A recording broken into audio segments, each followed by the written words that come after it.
শাখা শিল্প মানিকগঞ্জের বুরুরিয়া এলাকার শত বছরের ঐতিহ্য। ১৯ শতকের শুরুর দিকে সেন, দত্ত এবং কর পরিবারের হাতে এর ভিত্তি স্থাপন হয়। শ্রীলঙ্কা ও ভারত থেকে শাখা আমদানি করে সেগুলো কাটিয়ে নকশা করে বিক্রি হতো স্থানীয় বাজারে। ধীরে ধীরে এই শিল্পের পরিচিতি ছড়িয়ে পড়ে দেশের বিভিন্ন অঞ্চলে। তবে গত ২ দশকে অভ্যন্তরীণ বাজারের চাহিদার ঘাটতি, কাঁচামালের দাম বৃদ্ধি ও পুঁজি সংকট সহ নানা প্রতিবন্ধকতার কারণে এখন সংকটে এই শিল্প।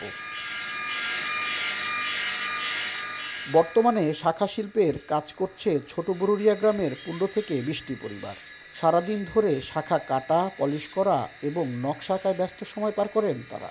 বর্তমানে একজোড়া শাখা আকার এবং মানভেদে বিক্রি হচ্ছে ২০০ থেকে ২,০০০ টাকার মধ্যে। স্থানীয় বাজারে চাহিদা থাকলেও দাম কম হওয়ায় পেশা বদলে ফেলছেন অনেকে।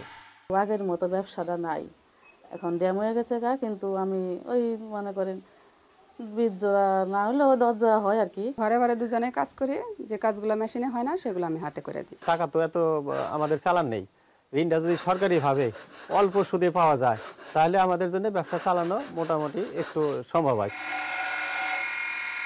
শাখা শিল্পের সংকট কাটাতে বিভিন্ন পদক্ষেপ নেওয়ার কথা জানিয়েছেন জেলা প্রশাসক।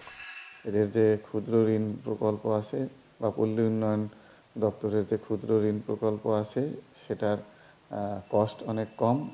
ওই ধরনের লোন সমূহ দিয়ে তাদেরকে ওয়ার্কিং ক্যাপিটাল বা চলমান পুঁজির যে বিষয়টা সেটা আমরা প্রোভাইড করার ব্যবস্থা করব। শাখা তৈরির কারিগর সহ সংশ্লিষ্টরা বলছেন, দেশে বিপুল চাহিদা থাকায় এই শিল্পের সঠিক বিকাশের জন্য সরকারের সহায়তা প্রয়োজন।